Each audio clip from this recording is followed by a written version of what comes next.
Bonjour! Aujourd'hui, je vais faire le problème d'Antonin avec toi. Antonin est un jeune garçon sportif adorant la lecture. En revenant de la bibliothèque avec plusieurs livres dans son sac à dos, il décide de se promener un peu dans les rues de la ville. En fait, il part du point A, bibliothèque, et se rend chez lui, point F, en suivant l'ordre alphabétique. Il dépose ses livres à la maison et sa mère lui demande une faveur. Il voudrait qu'il aille chercher du pain au dépanneur. Mais Antonin est un peu fatigué. Il voudrait bien aller au dépanneur le plus près. Aide-le à choisir le dépanneur le plus près en tenant compte des informations ci-dessous. On va prendre les informations une après les autres. Première information qu'on te donne. Les lignes représentent des rues. Les lignes plus foncées sont deux boulevards parallèles. Donc, je t'invite à prendre tes surligneurs et de mettre en bleu les deux boulevards qui sont les lignes parallèles. Et ici, j'ai mis en rouge la séquence. Nous avons donc aussitôt que tu as deux droites parallèles coupées par une séquence, il y a une petite lumière qui devrait allumer dans ton cerveau. On va parler d'angle alterne-interne, alterne-externe et correspondant. Donc, c'est sûr qu'on va avoir à travailler avec ça éventuellement.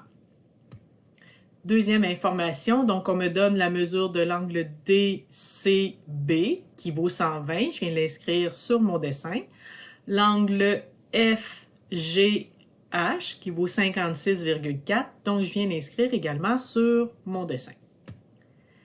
Pour obtenir la mesure de l'angle EDC, tu dois calculer le 2/3 de la mesure de l'angle DCB. 2/3 de déduit, c'est toujours un fois. Donc 2/3 fois 120, ce qui me fait 80. Je viens inscrire la mesure sur mon dessin. La mesure de l'angle BAE est 40% de moins que la mesure de l'angle DCB. Donc, de moins, je vais faire une soustraction. 40% de déduit, c'est toujours un fois. 40% de 120.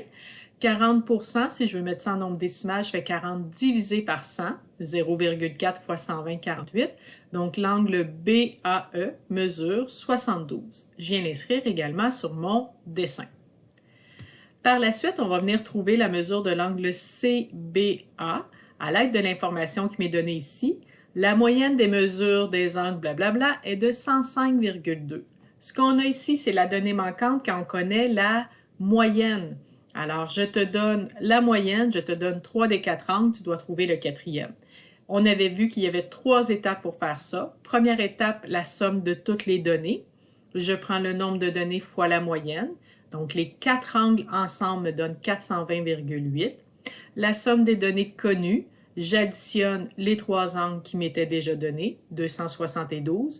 Donc, la mesure manquante, l'angle CBA, 420,8 moins 272, 148,8 pour l'angle qui est ici. Maintenant, prochain angle que je vais pouvoir trouver, c'est l'angle DEA. Pourquoi? Parce que je t'ai mis en vert ici, ce que j'ai, c'est un pentagone.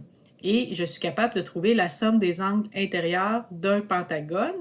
À l'aide, et là, je vais juste venir tasser pour qu'on voit ma démarche au complet.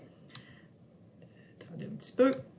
Donc, la mesure de l'angle DEA est de 119,2 car 42.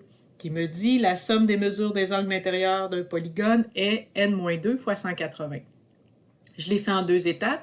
Je suis venu trouver la somme des angles intérieurs d'un pentagone, n-2 fois 180. N représente le nombre de côtés. 5-2 fois 180, 540. Et ensuite, l'angle que je cherchais, 540 moins les 4 autres angles qui m'étaient déjà donnés, ce qui me fait que l'angle recherché est de 119,2. Dans les autres tableaux qui suivent, j'ai juste mis la première ligne parce que c'était un petit peu long ici. Maintenant que j'ai trouvé l'angle qui est ici, ce qu'il faut, c'est que là, je traverse le boulevard. J'ai 2 droites parallèles qui sont coupées par une séquence, donc tu peux soit passer par les angles alterne-interne, alterne-externe ou correspondant.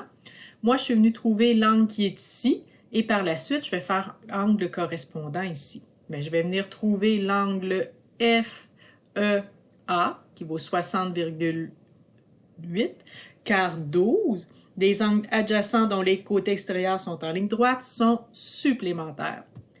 Par la suite, mon angle qui est là et cet angle-là ici, ce sont des angles correspondants. Donc, GFH aura exactement la même mesure car 9 Si une droite coupe des droites parallèles, alors les angles correspondants sont isométriques, ce que j'ai ici. Par la suite, je vais venir trouver la mesure du troisième angle de mon triangle, car ça ici, j'ai un triangle dans le bas. Alors, je vais venir trouver cette mesure-là, car 5, la somme des angles intérieurs d'un triangle est de 180 degrés. Je trouve que l'angle ici vaut de 62,8. Là, maintenant, j'ai trouvé tous les angles possibles, mais ce qu'on veut, c'est trouver le plus petit côté. Comment, à partir des angles, je peux trouver des mesures de côté?